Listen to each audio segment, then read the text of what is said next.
தமிழகம் முழுவதுமே கடந்த சில நாட்களாக ஒரு பனிப்பொழிவும் குளிர்ச்சியான ஒரு சூழலும் அதிகரித்து காணப்பட்டது. இரவு நேர பனிப்பொழிவு என்பது தீவிரமடைந்து காணப்பட்டது. இந்த சூழல்ல ஈரப்பதம் மிகுந்த கீழ் திசை கிழக்கு திசை காற்றின் வருகை என்பது இன்று முதல் அடுத்த 2 நாட்களுக்கு, அதாவது டிசம்பர் 16, 17, 18 ஆகிய தேதிகள்ல தமிழகத்துல எதிர்பார்க்கப்படுது.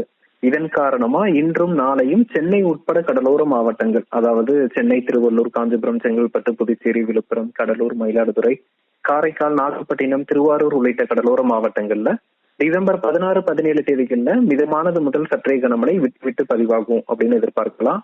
இந்த 2 நாட்கள் பனிப்பொழிவின் தாக்கமும் குறைந்து காணப்படும். அதே போல டிசம்பர் 17, 18 ஆகிய தேதிகள்ல தென் மாவட்டங்கள் புதுக்கோட்டை, ராமநாதபுரம், தூத்துக்குடி, திருநெல்வேலி, கன்னியாகுமரி உள்ளிட்ட மாவட்டங்கள்ல இதே போல மிதமானது முதல் சற்றே கனமழை நம்ம எதிர்பார்க்கலாம். உள் மாவட்டங்கள்லயும் ஓரிரு இடங்கள்ல மாலை இரவு நேரங்கள்ல மிதமான மழைக்கான வாய்ப்புகள் இருக்கு. ஒட்டுமொத்தமா இன்று முதல் 3 நாட்களுக்கு டிசம்பர் 18ஆம் தேதி வரைக்கும் இந்த கடும் குளிரும் பனிப்பொழிவும் குறைந்து மழை வானிலை என்பது திரும்பி தமிழகத்துல நிலவும். காரணம் பார்த்தோம்னா அந்த கிழக்கு திசை ஈரப்பதம் மிகுந்த கிழக்கு திசை காற்றின் காரணமா. ஓகே, இந்த டிசம்பர் கடைசியில மழை எப்படி எதிர்பார்க்கலாங்களா? கண்டிப்பா. இப்போ நமக்கு மறுபடியும் மீண்டும் பார்த்தோம்னா டிசம்பர் 18ஆம் தேதி இரவு முதல் படிப்படியா பனிப்பொழிவும் குளிரும் அதிகரிக்குது.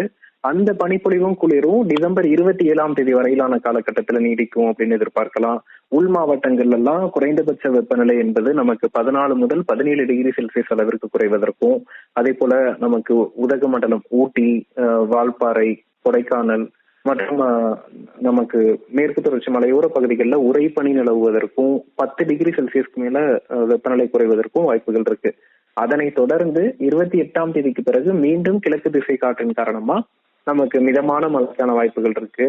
ஜனவரி மாதத்துல நமக்கு பனிப்பொழிவு குறைந்து மழை வானிலை திரும்புவதற்கான ஒரு சூழல் இருக்கு. குளிர்காலத்துல இந்த ஆண்டு நல்ல மழைப்பொழிவு நம்ம எதிர்பார்க்கலாம். அது தாழ்வு மண்டலம், புயல் போன்ற அமைப்புகள் உருவாகி மழையை கொடுக்காவிட்டாலும் கிழக்கு திசை காற்று வருகை தந்து அது மேற்கத்திய காற்றோட ஊடுருவி நமக்கு மழைப்பொழிவு கொடுக்கும். சென்னை உட்பட தமிழகத்தின் அனைத்து மாவட்டமே குளிர்காலத்துல மழைக்கான வாய்ப்புகள் இருக்கு ஜனவரி, பிப்ரவரி மாதங்கள்ல.